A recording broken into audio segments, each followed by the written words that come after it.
Guide ourselves when we are reading Bible. మనల్ని మనం guide చేసుకోవడం అనేది అంటే మీరు పెట్టాల్సిన ఎఫర్ట్ గురించి రాసినట్టున్నారు, మంచిదే. కానీ మనల్ని మనం గైడ్ చేసుకోవడం కంటే ఆల్రెడీ ఒక మంచి ఫెలోషిప్ లో ఉన్నటువంటి అన్నల దగ్గర అక్కల దగ్గర గైడెన్స్ తీసుకోవడం ఇంకా మంచిది. ఓకేనా? సెల్ఫ్ స్టడీ ఉండాలి. ఆ సెల్ఫ్ స్టడీ ఎలా చెయ్యాలో అన్నల దగ్గర హెల్ప్ తీసుకోవాలి. 1-2 రోజులు 1 సార్లు 2 సార్లు తీసుకుంటే సరిపోతుంది. ఉదాహరణకు ఇండక్టివ్ బైబిల్ స్టడీ, ఉదాహరణకు సిచ్యువేషనల్ బైబిల్ స్టడీ, ఉదాహరణకు క్యారెక్టర్ బైబిల్ స్టడీ, ఉదాహరణకు లెటర్స్ స్టడీ, ఉదాహరణకు కాన్సెప్ట్ స్టడీ, ఇలా కొన్ని ఉదాహరణకు సాల్వేషన్ అన్న దాని మీద స్టడీ చేయండి మొత్తం. కానీ సొంత జ్ఞానం దాని మీద పెడితే ఏమవుతుంది అని అంటే, ఉదాహరణకు ఎలా బైబిల్ చదువుతారంటే కొంతమంది, ఏమి అన్నా నేను పెళ్లి కోసమని ప్రార్థన చేసి ప్రభువా సహాయం దయచే, ప్రేమ మరియు కృప వీళ్ళిద్దరి మధ్యలో నేను ఎవరిని పెళ్లి చేసుకోవాలి హల్లెలూయా అని ప్రార్థన చేసి తీస్తే నా కృప నీకు చాలును అని వచ్చింది.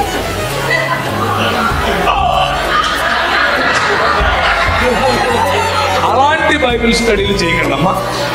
ఏమయ్యా అది బైబిల్ స్టడీ కాదు, బైబిల్ను చంపడం అని, బైబిల్ను కూని చేయడం. అలాంటి బైబిల్ స్టడీలు చేయకండి. అలాంటి బైబిల్ స్టడీల ద్వారా దేవుడు నాతో మాట్లాడాడు, నాకు దేవుడు కృపని ఇచ్చాడు, ఆ కృప వేరు ఈ కృప వేరు. అర్థమవుతుందా? అది వేరు ఇది వేరు. దయచేసి దాన్ని దేవుడు నాతో మాట్లాడాడు అన్నట్టుగా దేవుని స్వరాన్ని కించపరచండి. చక్కగా బైబిల్ స్టడీ మెథడాలజీస్ అవైలబుల్గా ఉన్నాయి, ఆన్లైన్లో అవైలబుల్గా ఉన్నాయి. కొన్ని యాప్స్ చెప్తాను, వాటికి కావాలంటే మీరు రాసుకోండి. www.biblehub.com. ఇందులో కొంచెం డీపర్ స్టడీ చేయొచ్చు, అంటే లాంగ్వేజ్ స్టడీ చేయొచ్చు, గ్రీక్ అండ్ హీబ్రూస్లో స్టడీ చేయొచ్చు. అది మీకు ఇంట్రెస్ట్ ఉంటే బైబిల్ హబ్ అన్నది కొంచెం అడ్వాన్స్డ్గా ఉన్న వాళ్ళకు ఉపయోగపడుతుంది. కొంచెం బేసిక్గా ఉన్న వాళ్ళకు www.bible.org ఉపయోగపడుతుంది.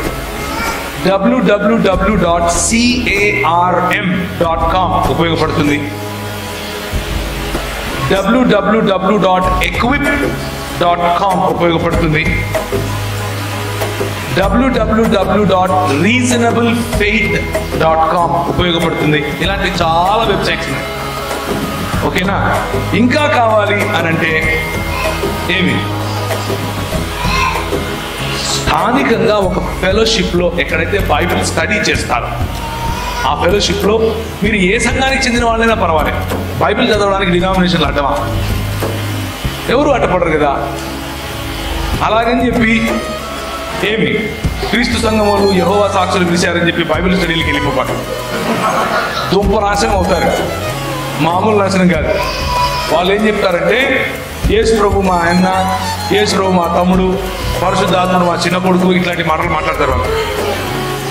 ఏమి యెహోవా సాక్షులు ఏం చెప్తారంటే యేసు ప్రభు మిఖాయేలు దూత అని చెప్తారు. మార్మన్లు ఏం చెప్తారంటే యేసు ప్రభు ఏలియన్ అని చెప్తారు, బయట నుంచి వేరే దేశం నుంచి వచ్చాడని చెప్తారు.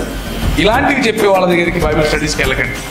సార్వత్రిక క్రైస్తవ సంఘముగా గుర్తింపు పొందినటువంటి సంఘాలు, బ్యాప్టిస్ట్ సంఘాలు, మెననైట్ బ్రదరన్ సంఘాలు, సిఎస్ఐ సంఘాలు, లూథరన్ సంఘాలు, Bakht Singh uncle Hebron fellowships, Brethren సంఘాలు, ఇలాంటి సంఘాల్లో జరిగేటటువంటి స్టడీలో మీరు పాల్గొనవచ్చు, ఇబ్బంది ఏమీ లేదు. దానికి తోడుగా స్థానికంగా మీరు ఒక 10 మంది స్టూడెంట్స్ కలిసి, 10 మంది యువకులు కలిసి, 10 మంది యువతులు కలిసి మీరు వాక్య ధ్యానం చేయొచ్చు. వ్యక్తిగత వాక్య ధ్యానం ఇంట్లో చేయండి, గ్రూప్గా కలిసినప్పుడు చేయండి. చక్కగా బైబిల్ అర్థమవుతుంది. బైబిల్లో ఉన్న విశిష్టత ఏంటంటే చిన్న పిల్లోడికి కూడా అర్థమవుతుంది. అందులో ఉన్న ఇంకొక విశిష్టత ఏంటంటే నువ్వు తలకాయ పెట్టి దాంట్లో ఏదో తవ్వి తీయాలి అని అంటే నువ్వు డాక్టరేట్ తీసుకున్న అర్థం కాదు. అర్థమైందా? స్పష్టమైన స్వచ్ఛమైన మనసుతో చదివితే చిన్న పిల్లోడికి కూడా బైబిల్ అర్థమవుతుంది. అది ఆ బైబిల్ స్టడీ ఉపయోగపడుతుంది.